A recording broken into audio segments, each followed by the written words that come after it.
sœurs et amis, je vous salue au nom de Jésus. C'est toujours avec un cœur rempli de joie et d'allégresse pour être avec vous, pour vous parler de ce grand nom, le nom de Jésus de Nazareth. Vous savez, nous sommes ici aujourd'hui pour conclure les grands thèmes qu'on a eu, l'évangélisation. Au premier épisode, nous avons vu ensemble et essayer de répondre à cette question, puis-je évangéliser et ma famille, mes amis, mes proches, etc. Nous avons vu beaucoup de choses, nous avons vu la prière et la sagesse, etc., le témoignage, tout ça. Au deuxième épisode, nous avons vu ensemble évangélisation, un appel urgent. Nous avons compris et ensemble, et dans cet épisode, il faut quand même, nous avons besoin des intercesseurs, nous avons besoin des gens pour donner, nous avons besoin aussi des gens pour aller. Et nous avons vu beaucoup de choses, et à savoir comment aller, comment procéder. Mais aujourd'hui, pour terminer ou encore pour clore et cette présentation, nous allons voir ensemble comment c'est très simple l'évangélisation. C'est-à-dire le thème d'aujourd'hui, c'est la simplicité de l'évangélisation. Je réponds, la simplicité de l'évangélisation. Comme nous faisons à chaque jour, nous allons implorer la grâce de Dieu afin que ce que je vais dire ne soit pas de moi-même, je sois utilisé comme un simple tuyau par moyen duquel l'eau va passer et que les cœurs puissent être transformés. Père, je viens devant toi au nom de Jésus de Nazareth. Merci pour ta présence, Seigneur. Seigneur, tu ne manques pas d'ouvriers. Je suis certain, tu ne manques pas de missionnaires. Tu n'es pas, Seigneur, en rupture de serviteur de Dieu. Tu n'es pas en rupture des servants de Dieu, mais tout simplement, tu me fais grâce.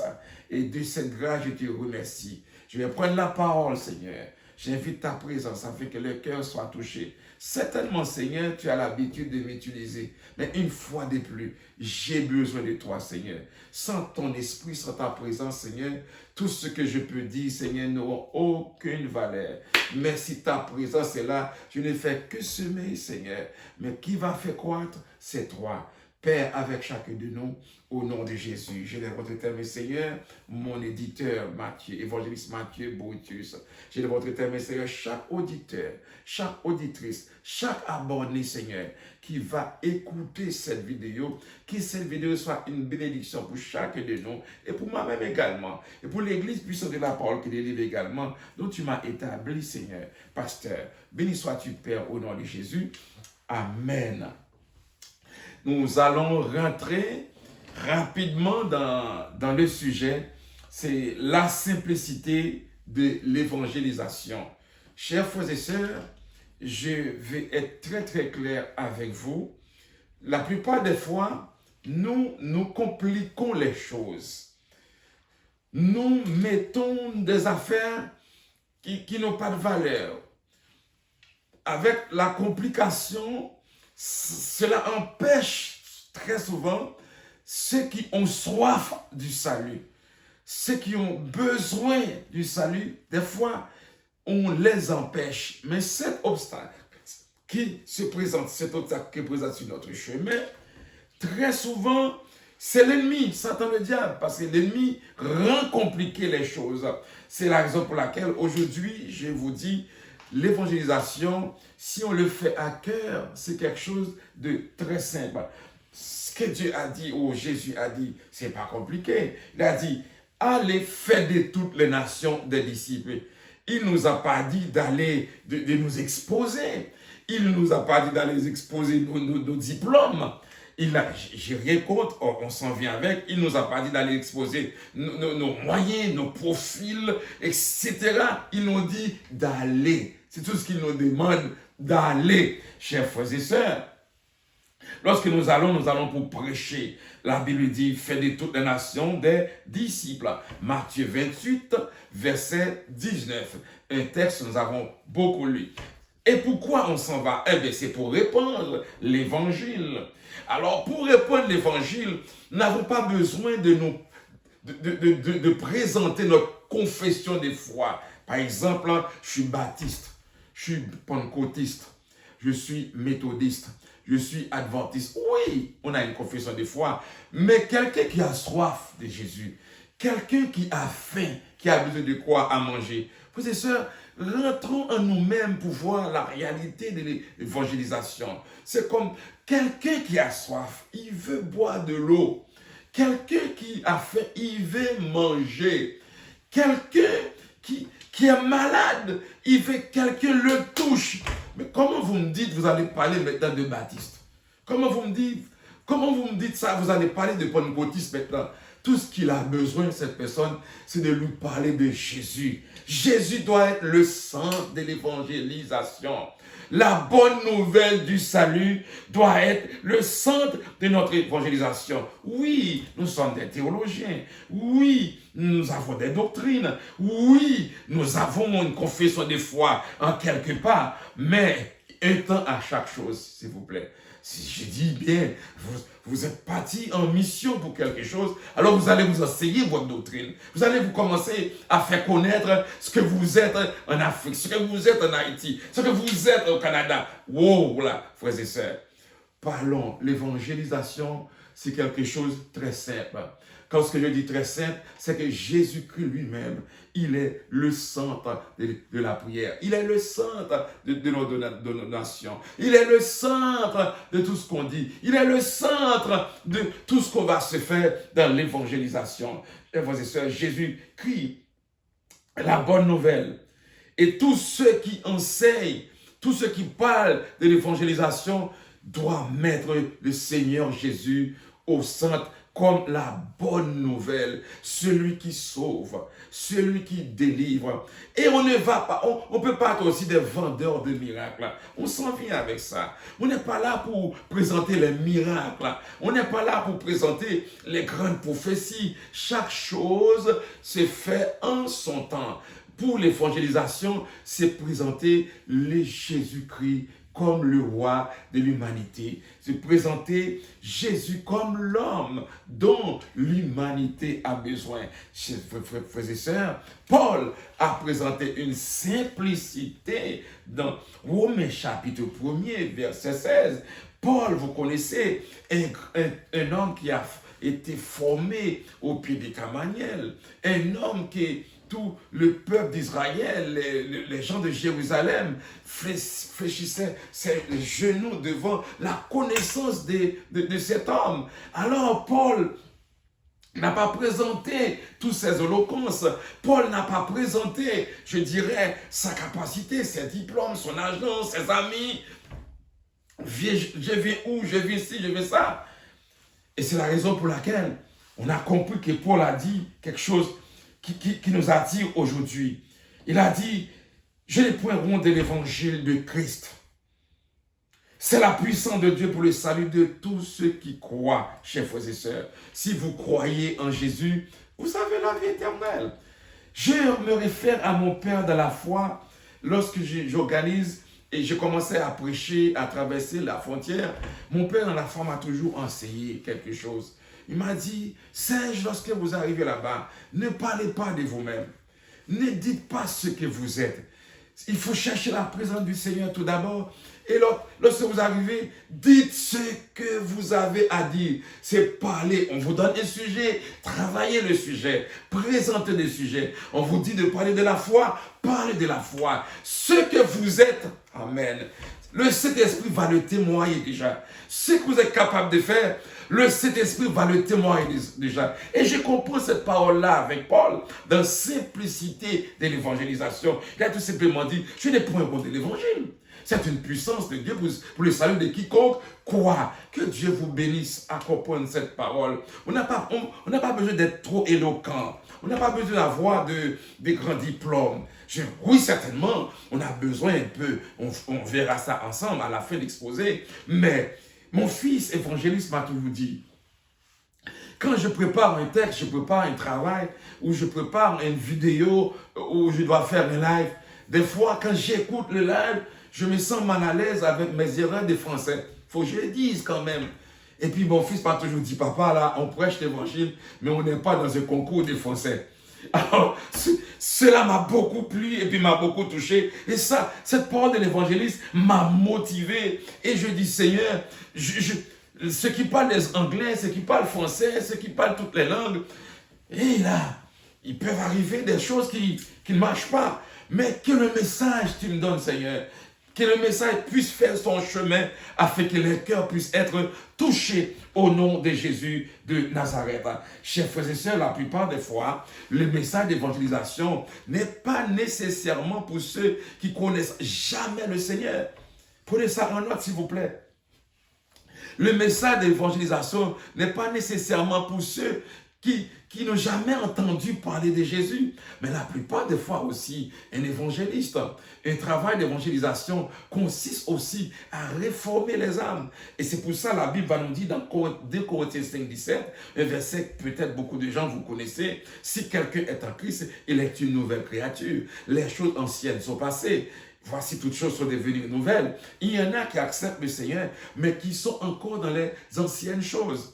Alors l'évangélisation nous ramène encore. L'évangélisation, des fois, ça aide les gens, soit qui dormaient dans l'évangile, soit qui étaient découragés, soit qui connaissaient le Seigneur pour une raison ou une autre, qui marchaient, qui n'allaient plus à l'église, qui pensaient qu'il allait à l'église pour le pasteur, qui pensaient qu'il donnait à l'église, c'est un gaspillage. Plein de choses peuvent arriver qui rétrograde quelqu'un dans l'évangélisation, mais le travail du missionnaire, le travail de l'évangéliste, le travail de ceux qui sont sauvés, le travail de ceux qui sont avancés, c'est de travailler avec l'aide du Saint-Esprit, la prière, la sagesse, comme je vous ai dit tout au début, afin que ces gens-là reprennent les places.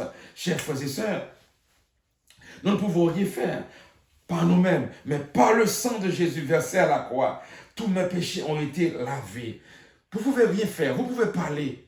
Waouh, vous pouvez prêcher, enseigner avec éloquence, ou même corriger les pasteurs. Il y a des prédicateurs qui pensent qu'ils prêchent, ils sont des côtés, ils corrigent tous les pasteurs. Gloire à Dieu, corrigez les pasteurs. Voilà. Mais si nous marchons dans la lumière comme il est lui-même dans la lumière, nous sommes en communion les uns avec les autres. Et le sang de son Fils, Jésus-Christ, nous purifie de tout péché. 1 Jean chapitre 1er, verset 7. Lorsque nous enseignons la parole, lorsque nous prêchons, frères et sœurs, nous faisons tout pour la gloire du Seigneur. Je répète, nous faisons tout pour la gloire du Seigneur. S'il y a un missionnaire, vous arrivez dans un pays tiers, maintenant vous êtes capable d'aider, capable de subvenir aux besoins de quelques-uns, il faut donner tout simplement gloire à Dieu. On ne va pas faire ça. On ne va pas aider parce qu'on dit, ah, c'est moi qui aide, c'est moi le premier, c'est moi le grand pasteur, c'est moi le grand missionnaire. S'il vous plaît, il faut faire attention. Il faut faire attention. Il n'y a pas grand, il n'y a qu'un grand. Il n'y a qu'un grand, le nom de Jésus de Nazareth, c'est ce nom qui sauve, c'est ce nom qui délivre. Il faut se cacher en arrière et présenter Jésus comme le roi de l'humanité, chers frères et sœurs. Que Dieu vous bénisse. Nous disons de même cette bonne nouvelle comprend la victoire absolue sur le mal, qui est personnalisée dans la Bible par Satan. Frères et sœurs, aussi j'ai des choix des disciples de Jésus. La Bible nous dit, Jésus ayant assemblé les 12, leur donna la force de pouvoir, surtout les démons avec la puissance de guérir les malades. Luc chapitre 9, verset 1er. Et je continue pour vous dire, dans le travail missionnaire, n'oubliez pas, au début, je vous ai dit, on ne va pas présenter le miracle. On ne va pas présenter. Je vous ai parlé de témoignages, de comportements. Je vous ai parlé un peu de tout. Mais il y a des signes qui accompagnent aussi, chers frères et sœurs. Alors, on veut rester dans la Bible, dans le contexte biblique. Celui qui prie, un pasteur, un évangéliste, un diacre ou un missionnaire qui traverse les frontières, qui traverse les villes. Il a besoin des signes qui l'accompagnent. Et c'est pour cela, Marc chapitre 16, verset 15 à 18 va nous dire, Marc chapitre 16, verset 15 à 18 va nous dire, voilà, puis il leur dit, c'est Jésus qui parle aux disciples, allez par tout le monde et prêchez la bonne nouvelle à toute la création. Celui qui croira sera baptisé, sera sauvé. On est toujours dans l'évangélisation, c'est ça. Voici les miracles Celui qui ne croira pas sera condamné. On s'entend là-dessus. Voici les miracles qui accompagneront ceux qui auront cru. En mon nom, ils chasseront les démons. Ils parleront de nouvelles langues. Ça, c'est les signes qui accompagnent le prédicateur. C'est le signe qui accompagne l'évangéliste. C'est le signe qui accompagne l'apôtre. C'est le signe qui accompagne le missionnaire en question. Ça veut dire, ils saisiront des serpents. S'ils boivent quelques breuvages mortels, il ne leur fera point de mal. Ils imposeront les mains aux malades et les malades seront guéris. Ça, ce sont des signes. On est d'accord. C'est parce que il ne faut pas que quelqu'un arrive dans une mission penser que lui-même, il a été faisait des miracles. Tu n'es pas là pour qu'on me faisait des miracles. Ce n'est pas toi qui fais le miracle, mon frère. Ma soeur, ce n'est pas toi qui fais le miracle. Tu vends les miracles, tu proposes des miracles. Tu veux que les gens viennent à cause des miracles. Entendons-nous. L'évangélisation, ce n'est pas le miracle qui est au centre. L'évangélisation, ce n'est pas de chasser des démons qui est au centre. L'évangélisation, c'est le Christ, le sauveur de l'humanité. C'est celui-ci qui a été à la croix, qui a donné son sang. C'est Jésus qui doit être au centre. Et par la suite, les miracles s'en suivent. Lorsqu'on marche avec Christ, il y a des grands témoignages. Il y a des miracles qui représentent les signes, s'il vous plaît. Que Dieu vous bénisse. On ne va pas pour faire un miracle. On ne va pas en Afrique, on ne va pas en Asie parce qu'on sait, je m'en vais là-bas pour faire des miracles. Après les miracles, les gens vont venir au salut. Non. Mais vous allez là-bas pour parler de Jésus. Vous allez là-bas pour dire comment le Christ a été à la croix. Vous allez là-bas pour dire venez à Christ parce que c'est le chemin qui peut vous donner la vie éternelle. Et par la suite, vous allez poser les mains et les gens vont être touchés, vont être guéris. Pourquoi il parle de breuvage mortel? Vous connaissez déjà. Là, on regarde bien, l'ennemi va toujours mettre son grain de sel. Mais n'ayez pas peur. Parce que vous n'êtes pas seul sur le chemin du combat. Que Dieu vous bénisse à comprendre cette parole. Chers frères et sœurs, les disciples, ils ont reçu un pouvoir. Ce pouvoir, vous l'avez reçu comme pour l'évangélisation. C'est un pouvoir d'évangélisation. Lorsque la Bible va nous dire, voici, je vous ai donné le pouvoir de marcher sur les serpents et les scorpions et sur toute la puissance de l'ennemi, et rien ne pourra vous nuire. Luc chapitre 10, verset 19. Chers frères et sœurs, l'évangile est très simple. L'évangile n'est pas compliqué. L'évangile, ce n'est pas quelque chose comme si il faut être riche pour prêcher l'évangile. Il faut avoir beaucoup d'argent pour prêcher l'évangile. Il faut avoir beaucoup de diplômes. Il faut passer 3-4 ans au collège biblique pour prêcher l'évangile. Oui, pour les formateurs, on en a besoin. Oui, on en a besoin de l'argent. Je vous ai déjà enseigné ça dans le passé. La formation, la connaissance, l'appel, on en a besoin. Tout d'abord, vous savez, nous avons bien enseigné ça très précis. Pour prêcher l'évangile, on a besoin de la vocation. Ça va? C'était clair. On a besoin de la vocation. Et après la vocation, on a besoin de la formation. Sans la formation, ça peut être, c'est pas nécessairement, vous devriez passer 4-5 ans au collège biblique, mais je crois que les gens vont m'écouter aujourd'hui. Dans votre église, il y a quand même un pasteur qui donne un enseignement, mais ce pasteur-là, il a eu un père, il a eu un mentor, il a eu une école quand même qu'il a été fréquenté dans sa vie pour se former après sa vocation, mais ce n'est pas suffisant. Ce n'est pas suffisant. La vocation, c'est bon. La formation, c'est encore agréable. Mais on a besoin de la consécration. Et c'est pour cela, ces derniers temps, je parle beaucoup aux serviteurs de Dieu. Je parle beaucoup aux servants du Seigneur. Il faut avoir un coin de consécration à la maison. De la même manière, oh s'il vous plaît, ce que je vais dire, c'est très fort. La même manière que chaque personne a une chambre et dans cette chambre, il y a un lit pour dormir. On a un salon, dans ce salon, on reçoit les visiteurs. On a une scène de cuisine, à la cuisine, on s'assoit pour manger. On a besoin un coin aussi pour intercéder. On a besoin d'un coin de consécration. Un coin on va devant le Seigneur. Les missionnaires, vous avez besoin d'un coin. les pasteurs, les diacres, les évangélistes, avez-vous un coin chez vous? Un coin peut-être avant de partir au travail, avant de faire ci, avant de faire ça, pour remettre les enfants entre les mains du Seigneur, pour prier pour votre ministère, pour prier pour les nations, pour prier pour les missionnaires, pour prier pour les chefs d'État, pour les rois, les présidents. Vous avez besoin d'un coin. Vous avez une responsabilité.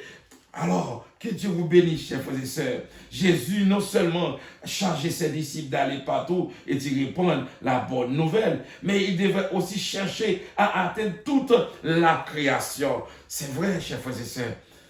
On se bat vraiment pour un grand bâtiment. Je suis d'accord.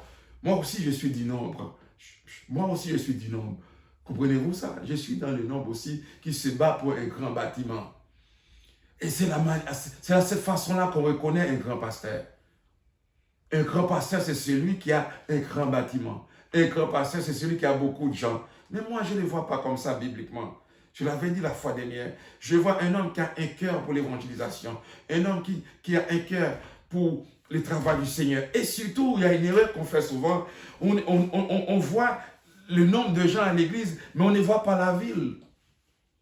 Je réponds. On voit le nombre de gens à l'église, mais on ne voit pas la ville. Chaque ville, chaque pays a sa mode de vie. Par exemple, quelqu'un qui a une église dans un village où les gens ne travaillent pas, où les gens sont là, les gens sont disponibles, il peut faire le kill n'importe où. Il peut faire le kill n'importe quand. Il n'y a pas un gouvernement qui l'empêche de ne pas être ici, qui les chasse ici, qui les chasse là-bas. Fait une demande de permis, ça prend 3, 4, 5 ans. Le gouvernement, après le gouvernement, il n'a pas ces problèmes. Il s'est levé bon matin, il a une offrande et puis il commence à mettre le bâtiment sur pied. Les gens rentrent et puis c'est réglé. Mais quelqu'un qui va faire une église, quelqu'un, un Africain, dis-moi là, un Haïtien là, un Québécois qui va faire une église en Alberta, dis-moi, ça va être facile pour vous de réunir 2000 personnes. Tu peux réunir 2000 personnes facilement dans une ville où les 2000 personnes sont disponibles. Ou qu'il y a 2000 personnes. Vous pouvez faire ça dans un pays où les 4, 5, 6 000 sont disponibles. Gloire à Dieu. Mais combien de petites églises qui font du grand travail, très grand travail, s'il vous plaît, et qui ont quoi? 100 personnes, 90 personnes. Ce sont des grandes églises qui traversent le monde, qui ont des missionnaires partout dans le monde. Alors, c'est qu'on a besoin. On a besoin d'un grand bâtiment. Je suis dans le nombre, comme je vous l'ai dit. Mais ce que nous avons vraiment besoin aujourd'hui, c'est d'être utile au royaume du Seigneur. Et assurez-vous, lorsque Dieu vous demande de faire quelque chose, vous le faites avec cœur. Lorsque vous avez cœur pour la mission, lorsque vous avez cœur pour l'évangélisation, frères et sœurs, la Bible va nous dire quelque chose qui nous attire. C'est que Dieu, il a encore beaucoup de brebis qui ne sont pas encore rentrées dans le pâturage. On peut dire, ah, ça marche, mais il y en a encore. Jean chapitre 10, verset 16. J'ai encore d'autres brebis qui ne sont pas de cette bergerie. Celles-là, il faut que je les amène. Elles entendront ma voix. Et il y aura un seul troupeau, un seul berger, sinon Jésus de Nazareth. Que Dieu vous bénisse. Travaillez, donnez, priez, allez, prêchez, démontrez-le, s'il vous plaît. Je vous dis, priez, jeûnez, donnez, allez, prêchez, démontrez cette puissance au nom de Jésus-Christ de Nazareth. Chers frères et sœurs, l'évangélisation doit être au cœur de nos familles. L'évangélisation doit être au cœur de notre Église. On se bat, j'ai rien contre. On se bat pour les gros bâtiments. On se bat pour beaucoup de gens à l'Église. Mais comment, chers frères et sœurs, vous allez avoir une grande Église, vous allez avoir une grande Église de réputation, vous négligez l'évangélisation. Chers frères et sœurs, il y a une bataille qu'on doit mettre fin. Quelqu'un qui n'aime pas l'évangélisation, il y a toujours une chaise musicale entre les églises. Ah, j'aime pas cette église, j'aime pas ce pasteur, j'aime pas la femme du pasteur, j'aime pas ses enfants, et je m'en vais là-bas. Ah là, j'aime pas la soeur qui chante, j'aime pas le frère là-bas. Mon ami, tu vas finir où? Tu finiras où? Il faut faire un choix. Le choix, ce n'est pas pour un pasteur. Le choix, ce n'est pas pour un frère. Mais tu vas faire le choix pour ton salut en acceptant Jésus. Je comprends. Il faut faire l'équilibre. Il y a certaines choses qui se passent. Il y a quelque chose. Vous connaissez un pasteur. Vous avez preuve. Ce n'est pas de rumeur. Vous avez preuve, je dis. Je répète, vous avez preuve. Mais écoute là, ça c'est une autre chose, je ne rentre pas dedans. C'est à vous de choisir avec votre Dieu, la manière dont vous priez. Mais quand même, il faut mettre de l'eau dans le vin parce que la trompette va être sonnée un jour, tôt ou tard. Que Dieu vous bénisse. Chers frères et sœurs, Dieu veut que les hommes soient sauvés et parviennent à la connaissance de la vérité. C'est Paul qui a dit ça, son fils à la foi, à Timothée. 1 Timothée chapitre 2, verset 4. En gagnant des pécheurs à Christ, on contribue à changer le monde. Si je gagne, si je prêche dans le monde entier, si je parle du salut dans la rue, aujourd'hui on ne peut plus donner les pamphlets, les traités, là, mais quand même il y a une façon. C'est pour cela les réseaux sociaux sont débordés de toutes sortes de présentations. Moi, je trouve qu'il y en a qui sont brûlants, il y en a qui parlent, mais il y en a aussi qui, je comprends, vous connaissez ce que je dis, qui parlent pour parler, mais il y en a des hommes et des femmes de Dieu qui sont solides là. Qui sont solides. Vous écoutez une vidéo, vous apprenez beaucoup de choses. Ça, je suis d'accord là. C'est pour cela, quand quelqu'un parle mal des réseaux sociaux, je ne suis pas tellement d'accord. Oui, il y en a. Comme il y a des bons magasins, des mauvais magasins, il y a bons chauffeurs, mauvais chauffeurs. Dans tout, il y en a existé. Dans tout, même quand on parle de la police, on voit la police comme ça. Mais non, il y a des bons policiers, s'il vous plaît. Il y en a. Dans tous les corps de métier, il y en a des bons, il y a des mauvais. Mais tous ceux qui prêchent sur Facebook, sur YouTube, peu importe, il y a des prédicateurs solides. Comme il y en a qui parlent pour parler. Ça, on s'entend là-dessus. Ah, c'est pour cela, j'aime pas qu'on parle tout. En ce qui concerne l'évangélisation, il faut prêcher, il faut avancer. Que Dieu nous bénisse à comprendre cette parole. Chers frères et sœurs, il faut enseigner avec la joie. De même, je vous le dis, il y a de la joie devant les anges de Dieu pour un seul pécheur qui se repent. Luc chapitre 15, verset 10. Lorsque vous prêchez, lorsque vous encouragez un membre dans la famille, un proche, s'il vous plaît, un proche, une maman, une madame, un collègue de travail, peu importe, il vient au salut. Vous savez combien de bénédictions qu'il y en a. Vous savez combien de grâces parfaites vous avez. Chers frères et sœurs, je vais terminer avec cette parole de Paul. Et nous allons passer un temps de la prière. Où est-ce que nous allons prier pour les âmes perdues? L'évangile est très simple. L'évangile n'est pas compliqué. On n'a pas besoin nécessairement toujours porter une cravate. On n'a pas nécessairement toujours besoin d'un veston. Oui, j'ai porté mon veston, c'est une habitude. Mais la parole ne vient pas du veston. La parole vient dans mon cœur. Chers frères et sœurs, je vais terminer avec la parole de Paul. Car je n'ai point honte de l'évangile de Christ. C'est la puissance de Dieu pour le salut de tous ceux qui croient. Premièrement, des Juifs. Ensuite, des Grecs. Car en lui, la justice de Dieu est révélée de foi en foi. Selon qu'il est écrit, le juste vivra par la foi. Romains chapitre 1er, versets 16 à 17. N'ayez pas honte de l'évangile. Ne compliquez pas l'évangile. Tout simplement, donnez l'évangile avec tout ce que vous avez entendu. Que Dieu vous bénisse. Peut-être nous sommes arrivés à la fin de l'année. Vous avez dit, bon, pendant toute cette année, je n'ai jamais parlé à quelqu'un de Jésus. Je n'ai jamais pris le temps pour prier pour que quelqu'un vienne au salut. Mais qu'est-ce qui va arriver? Je vais terminer avec ce témoignage vivant. Roger Greenway, dans son livre « Introduction à la mission chrétienne », Roger Greenway, dans son livre « Introduction à la mission chrétienne », le prof donne un cours à ses élèves sur l'évangélisation, en demandant à ses élèves, chaque élève doit écrire un nom qu'il souhaiterait que cette personne-là vienne au salut.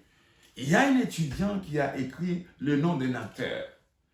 Et quand le prof a constaté ça, on l'a ridiculisé. On a vu que c'est quelqu'un qui ne sait pas de quoi qu'il parle. Comment on va prier pour un président qui vient au salut? comment on va prier pour l'ordre mondial, je dirais pour le grand dont vous connaissez, qui vienne au salut. C'est une perte de temps.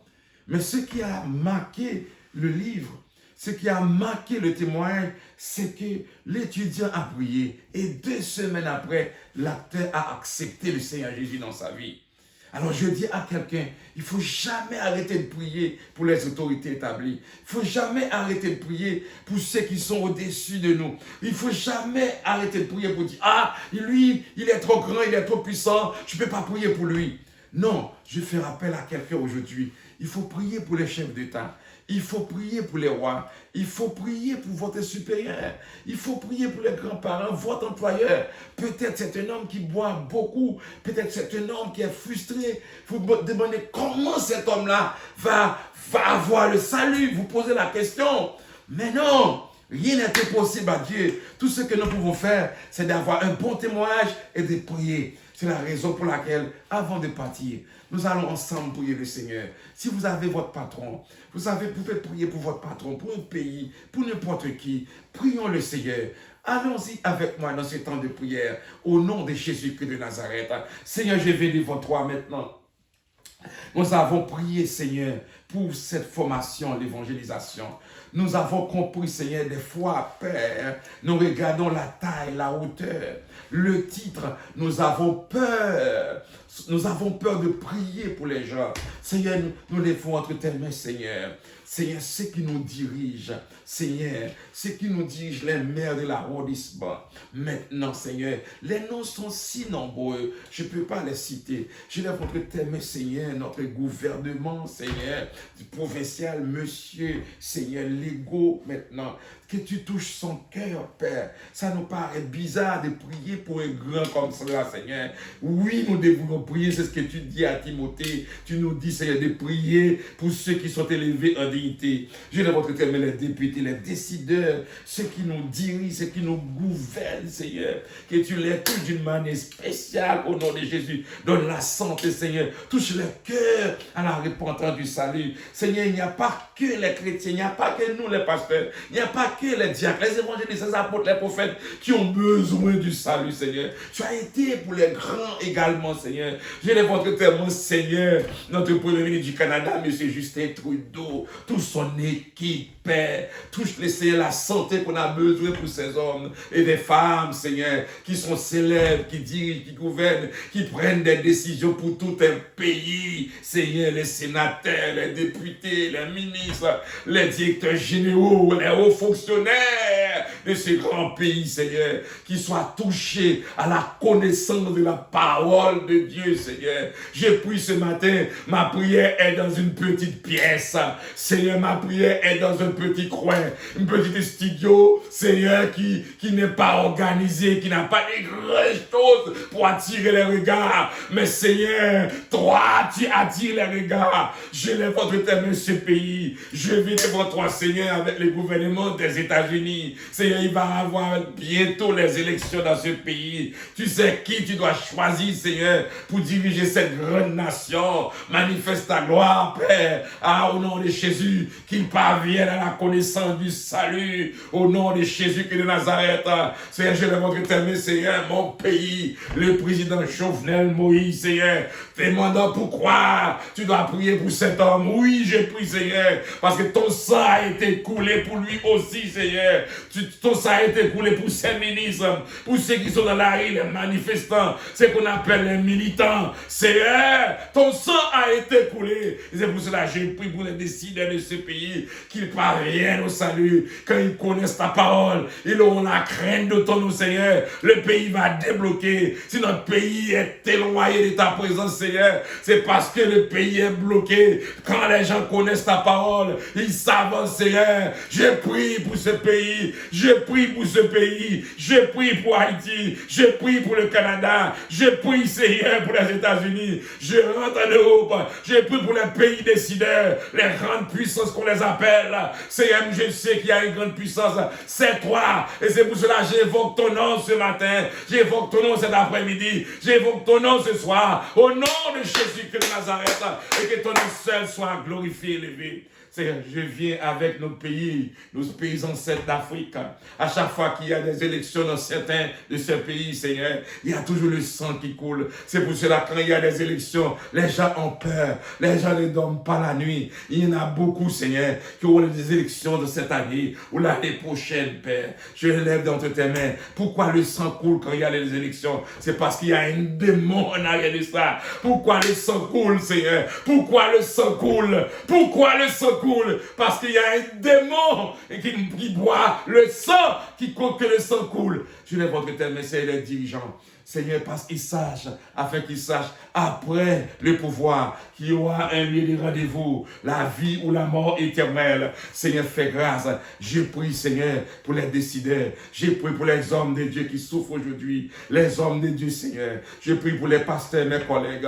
Je prie, Seigneur, pour les dirigeants des églises, les différentes dénominations, Seigneur. Ce que nous avons besoin, c'est de voir ta gloire. C'est marcher dans un esprit d'unité, dans un esprit d'évangélisation, afin que, Seigneur, le peuple puisse être instruit par ta parole. Seigneur, moi-même, j'ai soif de toi. J'ai besoin de toi, Seigneur. Qu'est-ce que je peux faire de bien, sinon ta présence? C'est pour cela que j'invoque ta présence, ta faveur pour mon équipe de travail. J'invoque ta présence sur ma famille, sur mon ministère et sur mon équipe de travail, afin que nous puissions avancer avec toi et pour toi. Seigneur, je frappe mon cœur à l'évangélisation, que ceux qui nous écoutent aujourd'hui puissent être touchés, Seigneur. Nous voulons des grandes églises, nous voulons être des grands prédicateurs, nous voulons être des grands missionnaires. On ne parle que d'onction dans les églises, Seigneur, mais personne ne cherche pas ta présence pour faire sentir que l'onction est là. Des fois, nous crions fort, nous parlons fort, on va dire le pasteur est onctionné, mais il n'y a pas de signe, il n'y a rien, il n'y a rien. Nous sommes tous vides, Seigneur. Ce que nous voulons voir, Seigneur, c'est ta gloire, comme le Shekinah, Seigneur. Nous voulons voir ta gloire qui se manifeste en nous, Seigneur. Nous voulons que nos cœurs te ressemblent, nous voulons que nos pensées te ressemblent. Nous voulons que, Seigneur,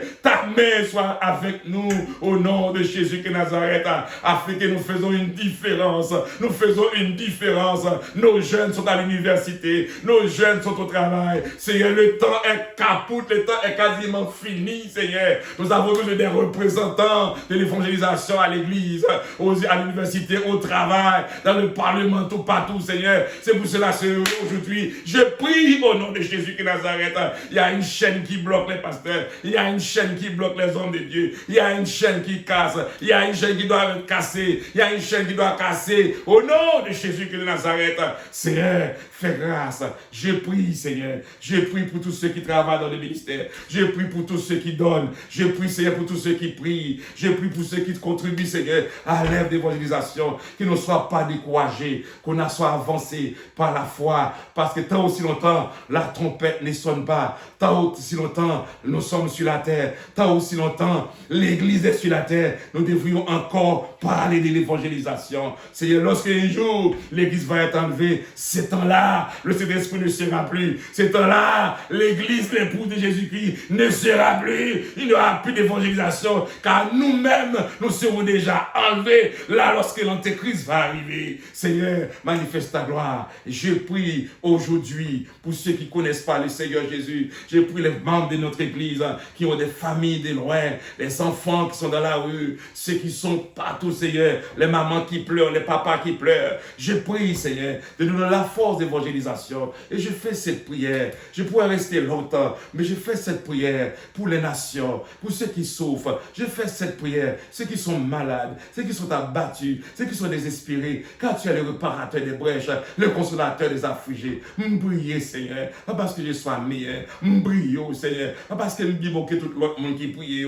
Je prie pour ceux qui ont des grands ministères. Je prends le temps, Seigneur, pour prier maintenant, Seigneur, pour Castelnau. Je prie maintenant, Seigneur, au nom de Jésus de Nazareth, que tu touches ses serviteurs. Je prie pour Marcelo, Seigneur. Je prie maintenant, Seigneur, pour Grégory. Je prie pour Teddy Jake. Je prie, Seigneur, pour tous ceux qui sont élevés en dignité. Seigneur, je prie également, Seigneur, pour Shalom. Je prie pour tous, Seigneur. Seigneur, je n'ai pas le temps pour mentionner tous les noms. Seigneur, je ne sais pas pourquoi je prie ce matin pour ces hommes de Dieu. Mais que tu les touches, Seigneur. Que tu les touches, que tu remplis leur cœur d'amour, Seigneur, pour les nations, pour les chefs d'État, parce qu'ils sont devant devant toujours des grandes foules. Il prêche, il parle, Seigneur. Mets ta parole dans la bouche, comme tu mets ta parole dans ma bouche, afin que les cœurs soient touchés. Et comme un message arrive chez le gouvernement, chez les supérieurs, chez l'autorité politique, l'autorité militaire, qui prennent conscience qu'on a besoin de Jésus de Nazareth. Je fais cette prière, pas parce qu'il sera meilleur, Père, mais au nom de Jésus. À lui seul la louange et la gloire, au siècle des siècles. Amen et amen. Alors, chers abonnés, comme je vous dis, j'aimerais bien rester longtemps. Je vais continuer la prière en dehors des ondes.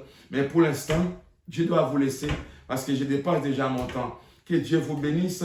Tout ce que vous avez à faire, c'est de nous partager et de vous abonner à notre page Facebook et YouTube. Je vous aime beaucoup et merci à mon éditeur évangéliste Mathieu. Que Dieu vous bénisse. À la semaine prochaine.